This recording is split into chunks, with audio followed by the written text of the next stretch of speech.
It was supposed to be a thrilling day in paradise. A dive off the coast of Queensland, Australia, at one of the most iconic underwater locations in the world, the Great Barrier Reef. Tom and Eileen Lonergan were seasoned travelers, educated, experienced divers, and deeply in love. But on January 25, 1998, they vanished, left behind in the open ocean. No distress call, no flares, no trace. And what followed was not just a rescue mission, but a mystery that would shake the diving industry and leave behind chilling questions that still remain unanswered. This is the story of Tom and Eileen Lonergan, the couple who vanished beneath the waves. Tom and Eileen Lonergan were an American couple in their early 30s. They met as students at Louisiana State University, fell in love, and married in 1988. They both joined the Peace Corps, working in Tuvalu and Fiji. They shared a love for adventure, travel, and, most of all, diving.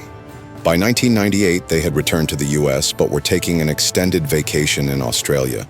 They planned to explore the reef, take in the scenery, and eventually head back to Louisiana, where Tom was hoping to pursue graduate school. On January 25th, the couple boarded the MV Outer Edge, a dive boat based out of Port Douglas.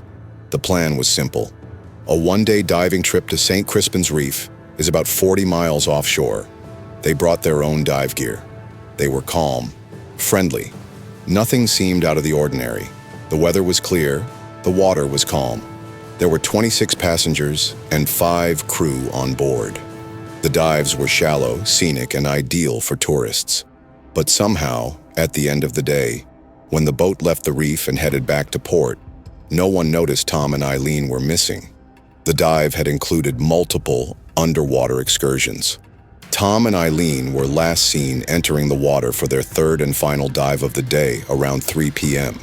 According to other divers, the couple stayed close to each other and didn't appear to be struggling or distressed. But when the crew did their final head count, they miscounted. No one realized the Lonergans hadn't returned to the boat. And by the time the MV Outer Edge docked back at Port Douglas, it was too late. They had been left behind, 40 miles out, in shark-infested waters, with no food, no radio, no signal devices, nothing. And the most shocking part? It took 2 days before anyone noticed they were missing. It wasn't until January 27th, 2 full days after the dive, that their absence was reported. The crew of the MV Outer Edge had cleaned the boat and discovered personal belongings, wallets, passports, and dive gear that had never been retrieved. Only then did it click. Tom and Eileen had never returned. A massive search operation launched immediately. Helicopters, Navy ships, and search crews scoured the area around St. Crispin's Reef. But there was no sign of the couple. No bodies, no dive equipment, nothing. 5 days later, a wetsuit washed ashore on a beach nearly 100 miles north. It was later determined to belong to Eileen. More items surfaced over the following weeks. A buoyancy control device, a fin, a tank, each item traceable to the Lonergans. Then came the most haunting clue of all. A diver's slate. A plastic communication device used underwater was discovered. On it, a chilling message was written. Monday, January 26th, 1998, 8 a.m. To anyone who can help us, we have been abandoned on Agincourt Reef by MV Outer Edge. Please help us before we die. Help. It was signed Tom and Eileen Lonergan. The story exploded in the media. How could 2 paying tourists be forgotten at sea? How could the crew miscount their passengers and sail away? The Australian government launched a formal investigation. The owner of the dive boat, Jack Nairn, admitted there had been a miscount, but denied any negligence. He argued the couple must have drowned soon after the dive and that rescue wouldn't have helped. But a coronial inquest in 1999 painted a different picture. The inquest concluded that the Lonergans had survived for at least a day or more after being left behind. They were likely adrift, dehydrated, sunburnt, and exposed.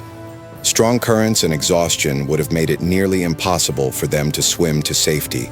The most likely outcome? They perished slowly, waiting for help that never came. The inquest blamed the dive company for failing to ensure all passengers were accounted for. It led to sweeping changes in the dive industry across Australia, including mandatory roll calls and stricter safety protocols. Jack Nairn was charged with unlawful killing, but the charges were later dropped due to insufficient evidence. Still, the damage was done. The MV Outer Edge lost its license. Tourists around the world were left shaken.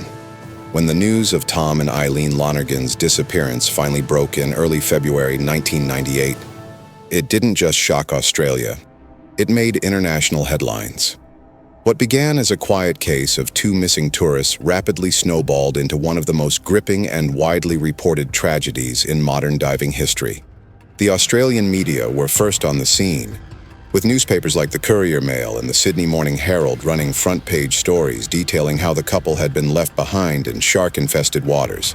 A detail that, although speculative, immediately stirred public outrage and fascination. Reporters questioned how such an egregious mistake could happen. Television crews camped out near Port Douglas and interviewed anyone connected to the Outer Edge Dive Company, demanding answers.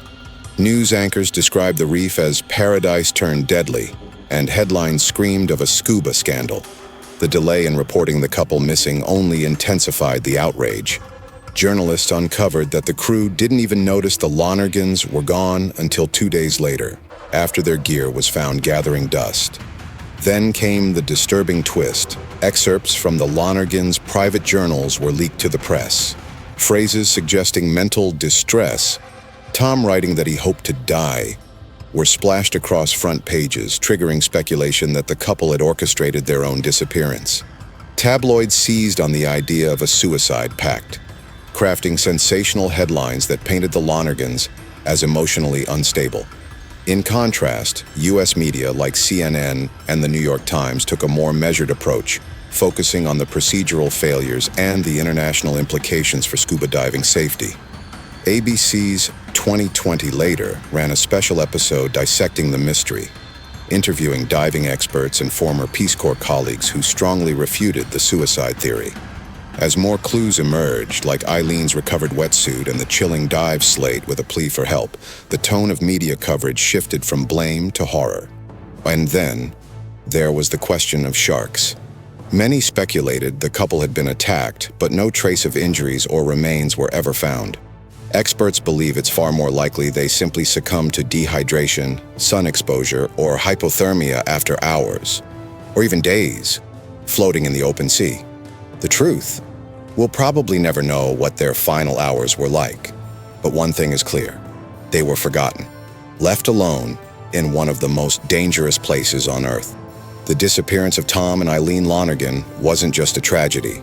It was a wake-up call, a reminder that even in the most beautiful corners of the world, one mistake can be deadly. Two experienced divers, on their honeymoon, left behind by accident, and lost forever in the deep. This was the story of Tom and Eileen Lonergan, a honeymoon that ended in silence, mystery, and heartbreak, and another chilling entry in the list of deadly destinations. Thanks for watching. If you found this story compelling, eerie, or thought-provoking, make sure to like, subscribe, and hit the bell for more real-life vacation tragedies from around the world.